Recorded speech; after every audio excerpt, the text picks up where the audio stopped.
আপনার দেশের বাড়ি কোথায়? কুষ্টিয়া। কুষ্টিয়া।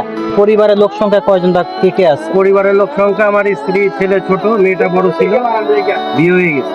আপনার ছেলেটা আর মেয়েটা 10 বছরের গ্যাপ। ছেলেটা কলেজে পড়ে।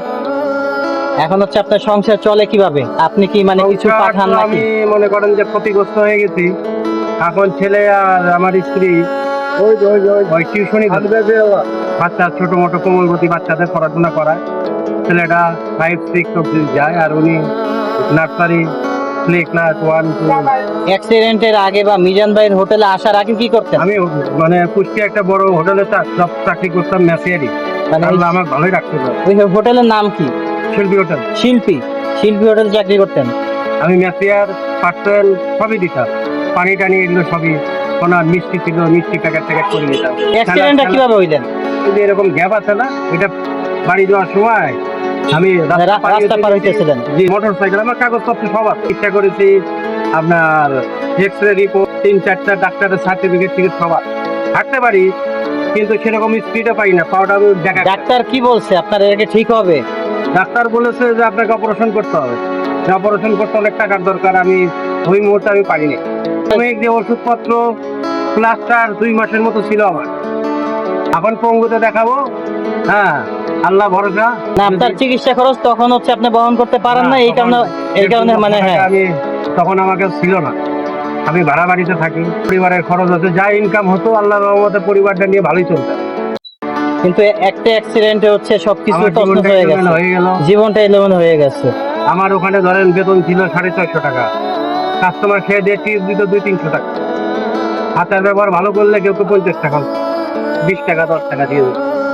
সব এখন মিলে আমার 700-800-900 টাকা হয়ে যায়। এখন কুষ্টিয়া থেকে কি আপনি এই জায়গায় কাজের উদ্দেশ্যে আসছেন আমি নাকি আসছি ডাক্তার দেখাইতে? মূলত আসছি আমি চিকিৎসা করাবো পঙ্গু হাসপাতালে। পঙ্গু হাসপাতালে। মিজান ভাইয়ের অনেক ভিডিও দেখেছি, অনেক ভাইরাল। রাত্রিতে এসে ওনাকে ধরলাম যে ভাই আমি এরকম অবস্থা। প্রথমে উনি বললো ব্যাগটা রাখেন, আরো সাংবাদিক ভাইরা ছিল বড় বড়, উনি বললেন কাগজপত্র দেখান, আপনার যে চিকিৎসা করছেন, এবং আপনার পাওটা দেখালাম, এক্স-রে দেখালাম। তারপরে ওনার আমার সত্যতা নেওয়ার পরে উনি আমাকে, ওনার খাবার শেষ হয়ে গেছিল, বিরিয়ানি নিয়ে এসে খাওয়াইছি। পরের দিন থেকে বললো খাবেন, থাকবেন, অসুবিধা নেই, আপনি চিকিৎসা করেন, আপনার কাজ করতে হবে না, আমার এখানে থাকবেন, খাবেন 3 বেলা, আমি যতটুকু পারি সহযোগিতা করি। উনি আমাকে বেতন দিচ্ছেন, আমি জমাচ্ছি, আল্লাহর রহমতে চিকিৎসাটা করে চলে যাবো। সেরকম ভারী খরচ হলে পারবো না, ওষুধপত্র খাই, আল্লাহ বলে এইভাবে রাখলেই হয়। যদি কেউ হেল্প করে আপনারে? হ্যাঁ, আমাকে যদি কেউ হেল্প করে আল্লাহর রহমতে, তাহলে তো আমার জীবনটা। ডাক্তার বলছে কি অপারেশন করাইলে, চিকিৎসা ঠিকমতো করাইলে আপনি সুস্থ হয়ে যাবেন, আগের মতো হাঁটাচলা করতে পারবেন। ডাক্তার ছিল, উনি বলছে যে আপনাকে অপারেশন করতে হবে জেলা হসপিটাল, সে কাগজপত্র আছে। অপারেশন করতে আপনার কত লাখ টাকা খরচা হবে? এখন এখানে পঙ্গুতে যাবো, তারপরে বলতে পারি কত লাগে। আচ্ছা ঠিক আছে, বুঝতে পারছি। পঙ্গু হাসপাতালে তো চিকিৎসার খরচটা কম, তো না হলে আমাকে এইভাবে বেঁচে থাকতো। এখন আপনারা হচ্ছে ভিডিও যে যেখান থেকে দেখতেছেন সবাই হচ্ছে ওনাকে দেখছেন, উনি হচ্ছে অনেক আগে থেকে আছে, ওনার বিভিন্ন ধরনের ভিডিও দেখেন। আসলে হচ্ছে এর ভিতরেও মানুষের ভিতরে অনেক দুঃখ কষ্ট থাকে। উনি হচ্ছে আগের থেকে ভালো জীবনযাপন করতেন, একটা অ্যাক্সিডেন্টে তার জীবন একদম এলোমেলো হয়ে গেছে।